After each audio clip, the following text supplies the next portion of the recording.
حضرت سیدنا ابو بکر صدیق رضی اللہ تعالی عنہ دور جہالت سے ہی آپ صلی اللہ علیہ وآلہ وسلم کے سچے پکے دوست تھے، اور اکثر اوقات آقا نامدار صلی اللہ علیہ وسلم کے ساتھ رہتے تھے،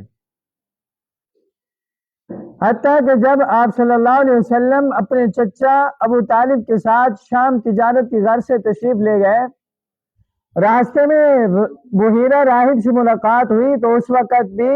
حضرت ابو بکر صدیق رضی اللہ تعالیٰ عنہ حضور سرور عالم صلی اللہ علیہ وسلم کے ساتھ تھے۔ حضرت ابو بکر صدیق رضی اللہ تعالیٰ عنہ دور جہالت کے اندر مکہ میں بہت بڑے تاجر تھے اور آپ تجارت فرمایا کرتے تھے۔ جب اسلام قبول کیا تو اس وقت آپ 40,000 درہم کے مالک تھے۔